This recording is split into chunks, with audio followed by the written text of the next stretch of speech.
Hi there. My name is Scott Campshafer, and I'm a clinical social worker in Frederick, Maryland. And I am wanting to talk to you today about the concept of a trauma bond and some signs that you might be caught up or tied up by a trauma bond. One of the things to understand when it comes to the experience of a trauma bond, which I define as any toxic relationship that you are unable to leave of your own accord, despite knowing that it's in your best interest to do so.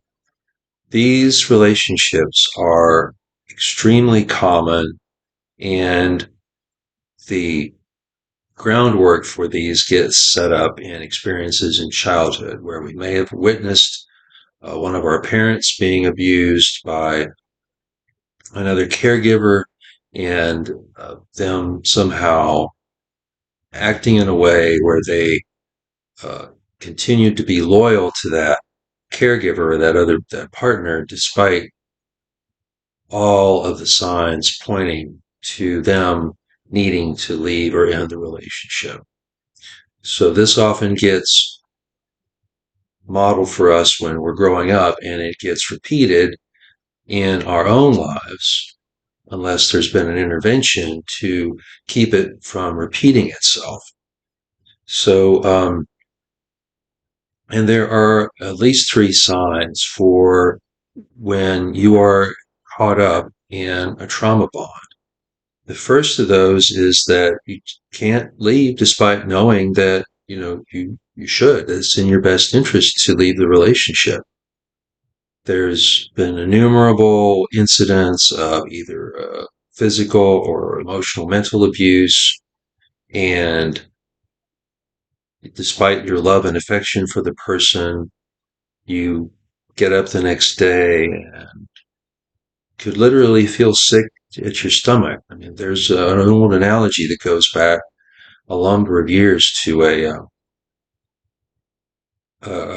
psychologist who talked about how if we like this one restaurant, it gets great ratings and the it's got a great appearance, the menu looks great, the staff is great, the service is wonderful, and yet when we go and leave the restaurant after having a delicious meal, we wind up throwing up violently, getting, food poisoning, seriously sick. And the question is, do you go back to that restaurant?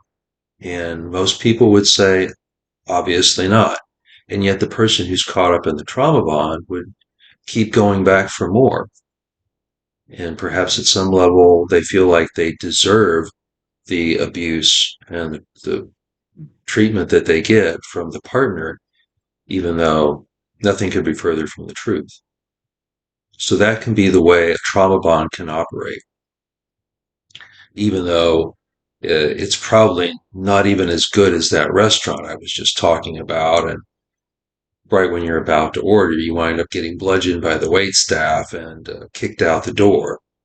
So that's the first sign of being in a trauma bond. The second has to do with when you talk to friends and family about the circumstances of the relationship, or anybody who's an independent third party hears about it, they say, "You should get out of there. You should leave." And you say, "No, no, no, no. I love them too much. I can't do that, or I shouldn't do it for some reason," when the opposite is actually true.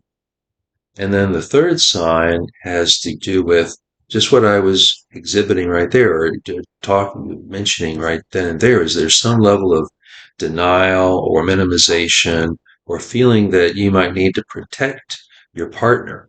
No, no, they're not that bad. The abuse isn't that bad, or um, you know, uh, it's not even happening at all.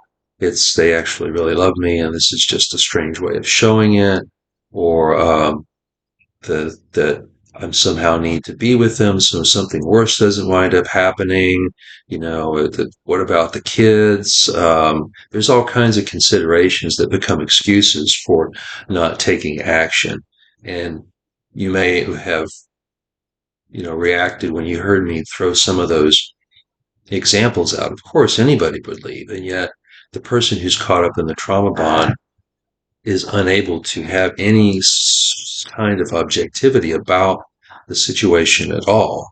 And it often takes friends and family to reach out to before people are willing to even consider uh, escaping from a trauma bond. And there are also organizations out there, nonprofit organizations, that do as their mission help uh, battered spouses out of uh, abusive situations that trauma bonds keep people in. Generally speaking, nobody wins from a trauma bond. Both the abused and the abuser are caught up in a cycle of violence that must be broken in a healthy way.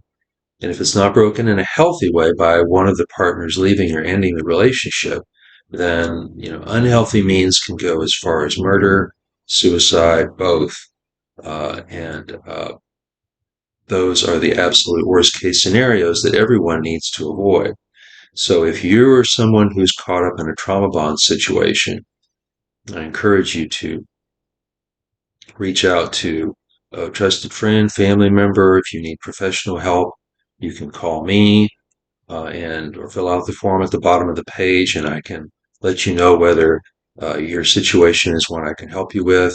There also may be nonprofits out there who can offer safe haven and shelter and provide the means for you to survive an abusive relationship, because a lot depends on you surviving and recovering from what many people would consider to be some of the worst experiences that human beings can be uh, uh, victims of and be exposed to. So take good care of yourself. Thank you so much for watching this video, and I hope it is helpful to you or someone you care about. So take good care and be well.